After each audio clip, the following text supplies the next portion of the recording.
Hello, everybody, and welcome to our new episode of Female Gentle Leaders podcast with me, your host, Poli, and with Ray Jen, who is an amazing woman, an amazing CEO of her Women Thrive and Woman in Business company. And she empowers women to be visible, unapologetic, and speak their truth. And for me, it was a big thing meeting Ray. We are now in the launch week of our book. You'll be able to read it really, really soon. And today, we would love to talk about her being a CEO, her being a mom, her allowing herself to grow as much as her soul wants. I would say it like that. And really being unapologetic about it and allowing herself to grow even further than it's okay for me to earn this much and to have a little company. And this is what we would love to share. And of course, we will be sharing about our book too. So, Ray, welcome. I'm so happy you're here. Thanks, Polly. Good to be here. Good to be talking to your audience today about being unapologetic. This is what I want for every woman to be unapologetic about her desires, about what she wants, about her growth, and really stepping into the next version of herself because she truly can. And I'm here to share my story of how I've done it. Yeah, and tell us before we dive into your story, what do you do now? Like, mm, I shared, how do you help us? But what do you feel is your mission and how does your business look like now? Yeah, well, it has been quite a few years. I become an entrepreneur at the age of 21, and at first I couldn't really find that aligned purpose, that passion, what it was that was going to become my business. I started quite a few businesses, but nothing quite took off the way this what I do today took off from day one. So I started hosting events for women in 2017, and I wasn't very creative, I must admit. I didn't have a better name than to call this event Women in Business. And so it felt like this name actually was the attraction for like minded female entrepreneurs to come together and be in the room of this very first event. And since this first event, more and more women would come to me and say, when is the next event? When are we doing this again? And what I realized that as entrepreneurs, business owners, a lot of times we feel very alone and like we don't have community. We don't have people to reach out to. It feels like a lonely road. So I've created Women in Business Community in 2017, which became events and a membership platform for female entrepreneurs. And then we wanted to do a global expansion for women in business events. And in 2020, we had 7 events booked for different parts of the world: Atlanta, California, Canada, Europe, Ibiza, and just other places. And we all know what happened in 2020, pandemic hit, and we really had to rethink our whole strategy. So I founded Women Thrive in 2020, which was a pivot from a live event to virtual events.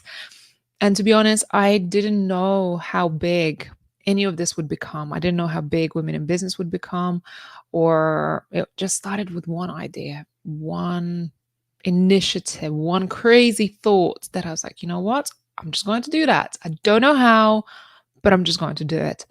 And again, same pattern happened with Women Thrive. We hosted a very successful summit in 2020. We had 2,000 attendees, 30 speakers, and it was amazing, amazing event. And then from there on, we continue. And I say we because it's community. I don't feel like it's just me. It's certainly so much more than just me. So that's why I always say we when I refer to my company. And I think because I always step into like we, it's bigger. I have a team now, and it's amazing what we do. So what we do is we have Women Thrive Summit, or we have a podcast, we have Women Thrive magazine. And of course, this is going to be our second edition of Women Thrive, Inspiring True Stories of Women Overcoming Adversity book, which you're probably in as part of, which I'm very, very proud. So that is what I do. But the core of it, I build platforms and stages now for women to shine and share their message. And you are building amazing stages, and that's really fun. As you said, always we. I don't feel as you're talking like a royal we, but really I feel the community around you. I am in it, and we create magic, right? As I remember when we were talking about the event that is coming soon in Spain, in Valencia, that you can join as well. It was it came from the idea we just want to hug each other because we are in such a big moment of our lives when we co-created a book. Yeah. And from that little sparkle, you created an amazing event. And I could just watch and be amazed and be so happy to be a part of it. What do you feel helped you during your life to listen to your intuition and do the steps? Because they are not easy. They are always sometimes big, right? Sometimes small in the first steps, but they are courageous, amazing. Mm. I think that's what it is, not being afraid. Not being afraid to fail, just not being afraid. You have to take action. If you want something to happen, you got to take action. And I was reflecting on this actually yesterday. What in the world made you create all of this? All these women, right? We got this retreat happening next week or in 2 weeks. We have this launch event in Valencia. And I could have said to myself, I'm so afraid. I'm too afraid to do this. What if it doesn't work? I don't have any following here in Valencia. I really don't. I don't have an audience here. But I'm doing it. And I'm not questioning it, because the women who wanted to make this or to see this happen said to me, can we come together to hug each other in person?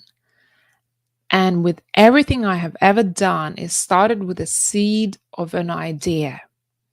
Somewhere when you think back, how did I even get here? There was a seed of an idea, a spark of inspiration, a beginning, a moment of birth, like, with birth of a child, right? There was a moment. And that's it. You just take that moment and you got to take action. Because if you're overthinking, that moment is gone and that seed has gone away. So don't doubt whatever drops into your heart, into your mind, and creates a vision for you, because everything starts with a vision, but then it's up to you to execute it. And sometimes you have to take a really brave leap of faith and just say, I'm just going to follow it and take one step at a time, and somehow everything will come together. And here we are, a few weeks before our event, and I see people who wanting to fly in from UK. I know women who already booked their tickets and flights from United States to Spain. I have people here in Spain who are feeling excited about this event, and women come together. I'm like, wow, we created a whole sea of excitement around this one event, which was just a seed of an idea to have a hug in person. And you know what? I got my husband learning Spanish in these Amazing. days He because even he's picked up the enthusiasm. yeah. He's coming with me. He's so excited. And uh, during his breakfast, he's learning Spanish. So I was just watching him and saying, wow, really? That's so amazing. There you go. You spark other people when you feel excited about something, when you're creating some magic, you get other people excited and they want to be part of it. So, like, why not do it? And this is why we wanted to talk about you being a CEO and doing these big steps. Because when I work with my clients, I think we are really similar with you about the not being afraid of doing the big steps. I do them by myself as well. But with my clients, I often feel that they get stopped. And not, sometimes by the fear, sometimes by the belief that if they grow too much, if they grow beyond them and a VA or a little team, they will lose themselves in the business. They will lose their lives, lose their time with their family, or anything like that. And that stops them from growing further, for having that amazing reach and shine how they could. Mm. What helped you with that? Or did you ever experience that? It's so interesting. I just want to say you're not going to lose anything. If anything, I am on the other side of taking the steps to grow my business to the point where I don't have to be in my business anymore. I don't have to do all the things that I used to do before. I've created freedom. And if you're going to work towards something so hard and you have that vision, just know that on the other side of you really empowering yourself and others in your business, there's freedom. But it requires trust and faith.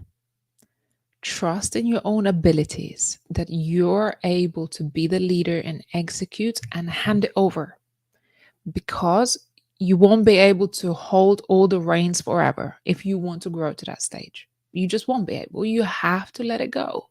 So I had to come to terms of that. I have to let it go and allow other people run the show in my business to very, very intricate parts, which I never thought I would hand it over to anybody else. I have an in-house coach. I have other people working with my clients. I have other people doing sales, onboarding people. I don't really touch every part of my business anymore.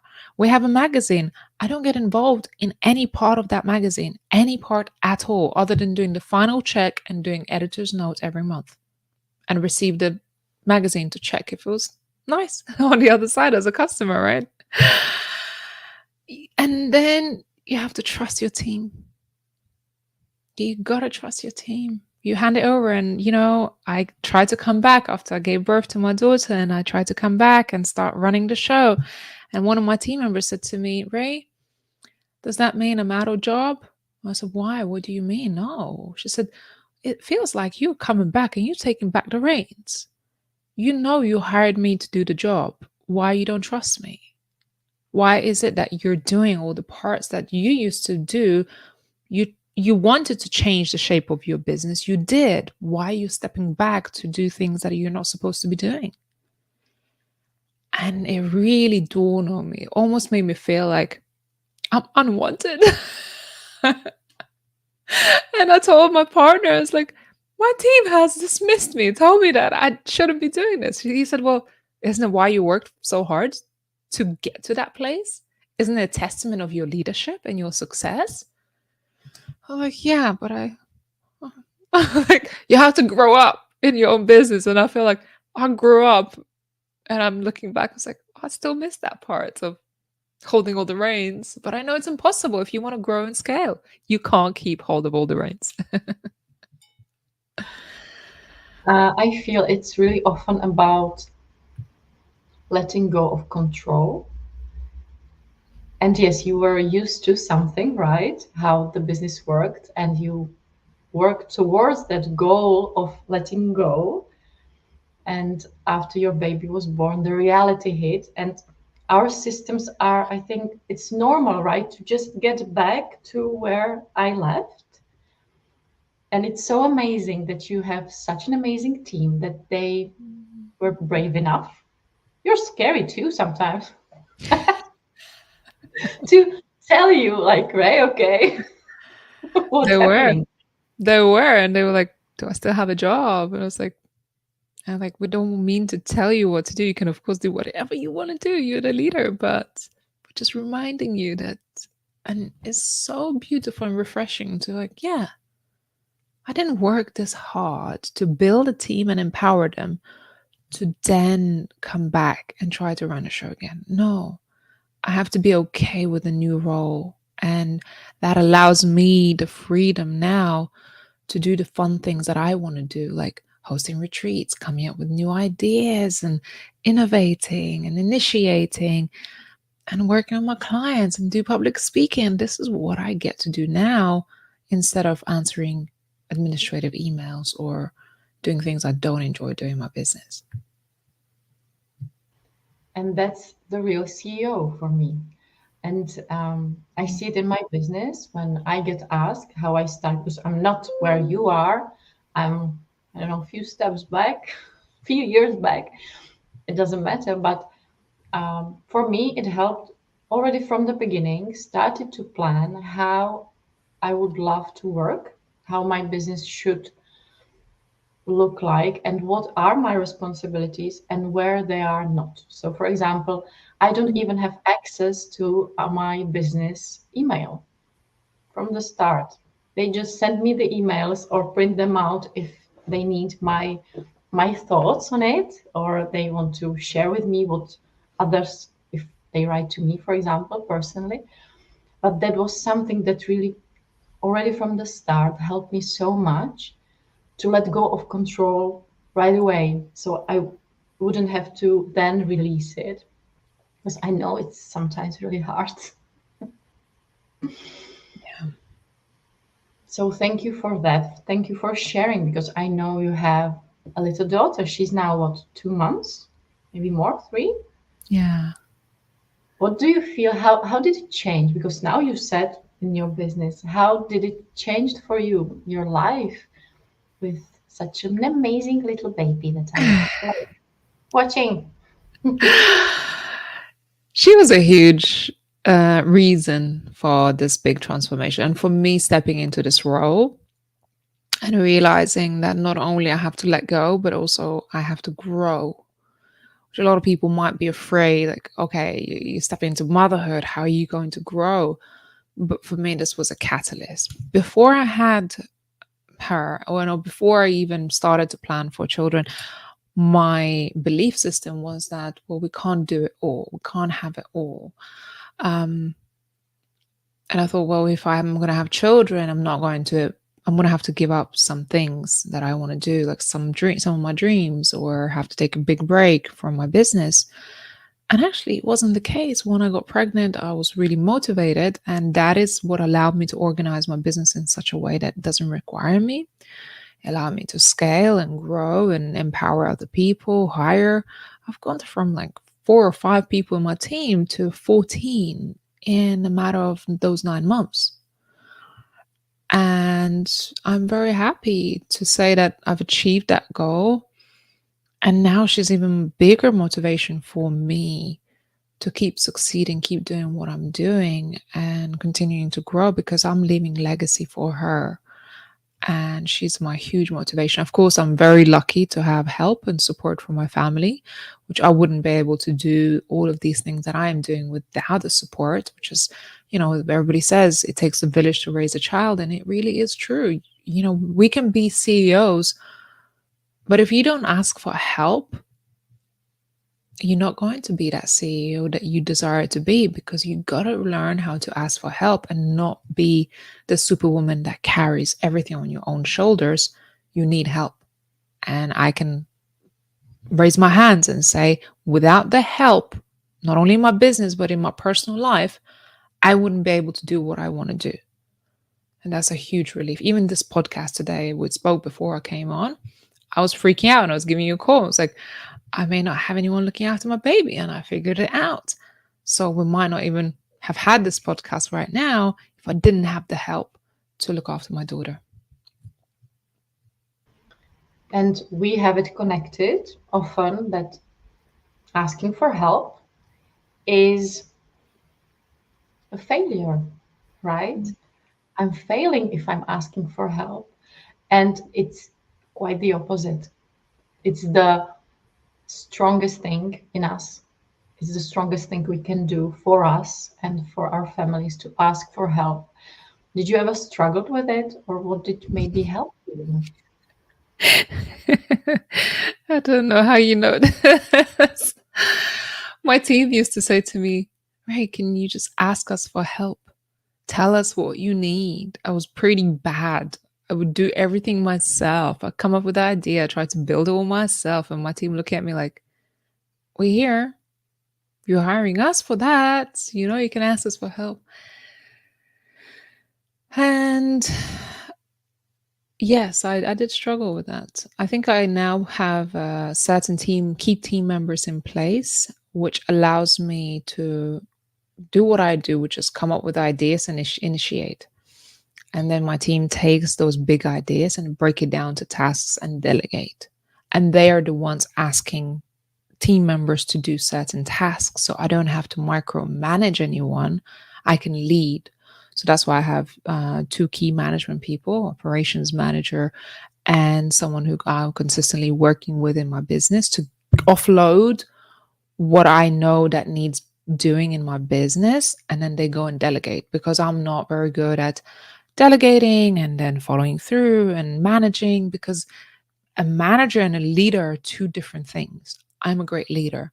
I don't want to be the manager in my business. So therefore, I have two people who are managers within the business and they delegate everything. And I don't have to do the asking all the time. Yeah, and I think that the micromanaging is exactly where we get lost or even feel that the pressure of our business, and that often stops us. And I have it as you. I have my one right hand. She knows everything in my business. And then from me, it's just, we are doing this. Will be the price. These are the dates. Please go.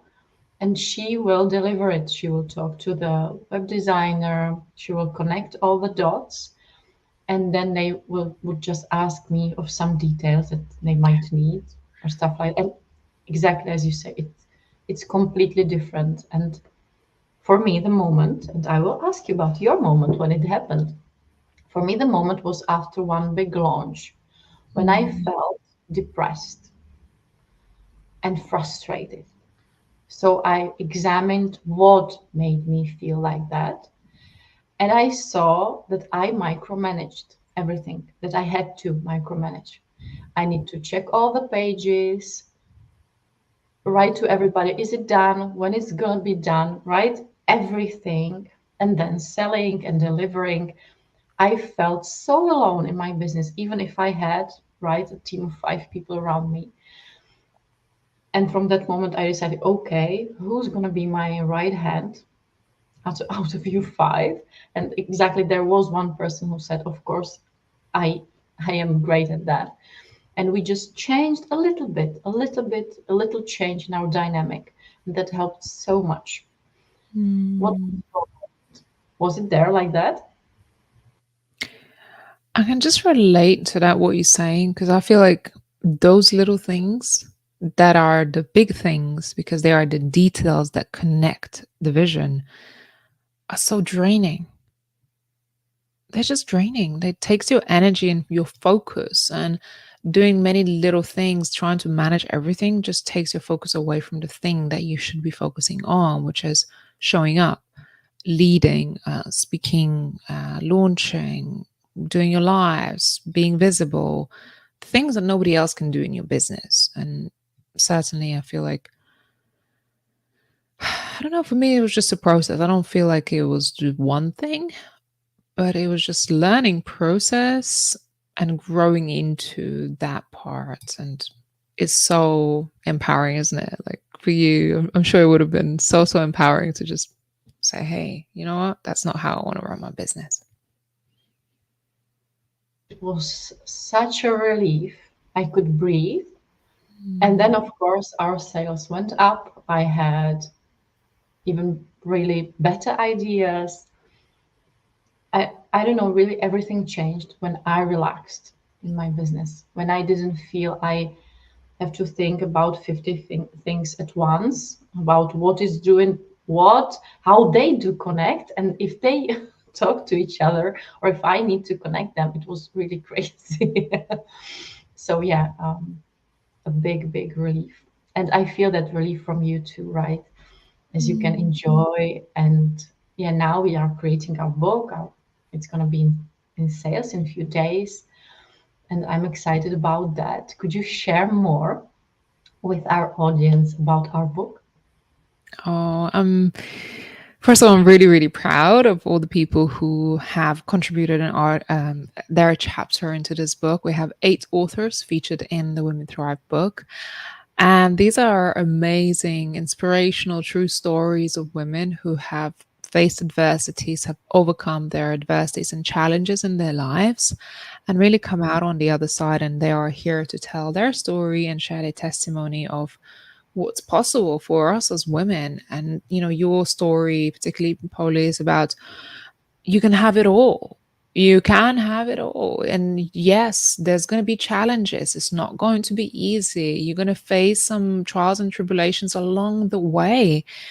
But you really candidly share about your own struggles and your own journey of how many times you had to change the course, how many times you have had to, so to speak, fail or give up your vision to start something else, to build, and then eventually figure out how you can have it all without sacrificing so many precious things in our lives, like family, like quality time, like our values, to be successful, not having to burn out. So that's what I love about your chapter. But the whole book is filled with beautiful, inspiring stories of women sharing their own unique experiences, not just in business, personal life as well. And I personally share stories of my life that I've never ever shared before with anyone, not even speaking, or, it's just only people who have seen me through certain parts of my life have actually observed me go through it. But I share about my history of women who have overcome even bigger challenges than me and have been able to be examples to me, and why I do this work of empowering women. Why is it so important to me? And the things that I have had to face in my life that made me even more determined and resilient to keep fighting for us as women and keep supporting each other and building the platform that I have built today. I really love our book. I don't think there's more I can say about it because I feel every story is connected. That's the really magical part. When I read all the other chapters and I started to read yours a few days before, and somehow we connect, even if we didn't know each other, even if we are from all around the world, we somehow connect. And that's the amazing thing that Yeah. we were supposed to be in that book like that. And there's something there for each of you, each of us, that will help us grow, heal, maybe even just feel understood and heard. And that's something I would love for every woman to experience to while reading it. Yeah. I always say there's so much more that unites us than separates us.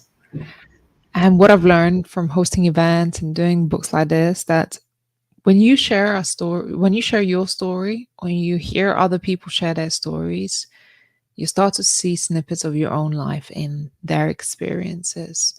And you start to realize that you're not alone, or you weren't never alone going through a particular experience. And that other people may have had it worse, or, have had to face bigger challenges or overcome bigger things. All of a sudden, our own problems don't seem so bad anymore. And like, then suddenly we can relate. We can relate to each other. Even if I haven't, say, I haven't experienced some of the things that some of these women share in our book, I'm glad that I haven't, or I pray that other women would not have had to face such challenges. But to some extent, I can resonate and relate to some parts of their stories to my own. And I think that's a powerful thing about us sharing our stories. And I encourage anyone to listening to this, own your story, share it, because the world needs to hear it And you will be surprised when some people say, I don't have a story. Like, never had anything extraordinary happen in my life. Well, the truth is, you have a story. You may not just be aware of it, and you may not be aware how inspirational it is because it's normal to you, because that's your reality, that's your normality. But for other people, it's not. So you all have a story. And I definitely want to say that it would be inspiring if you were to share it with the world. Thank you for that. And thank you for living your mission. I would say it like that. Because thanks to you, we can really share our story. And it's not always easy, but it's worth it. 100%, million percent, it's really worth it. And there is a reason it all happened, right? For each of us. And there is somebody on the other side that needs to hear it. So thank you for that, Ray. And we are heading towards the end of our podcast and interview. Is there something you would like to share? Maybe how we can connect with you, or yeah, something if you feel that there is something that needs to be said. I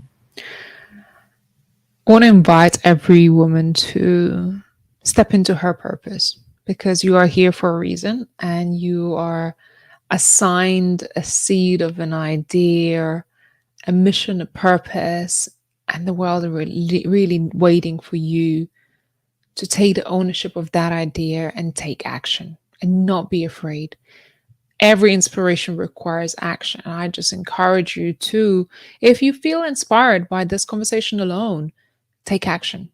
There was a reason why you're listening to this right now. There was a reason why you had that download, that idea, that thought.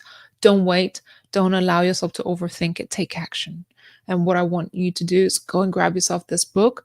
It's launching 2nd of November. It's called Women Thrive, Inspiring True Stories of Women Overcoming Adversity, Volume 2, featuring Poli and myself and many other amazing, beautiful women. And be part of our launch. We have a launch event virtually as well as in person in Spain and Valencia, mid-November, 18th of November. And just connect with our community. So head over to womenthrivesummit.com/book, grab yourself the book, and be part of our community and events. We have lots of amazing free events and events that you can participate in person as well.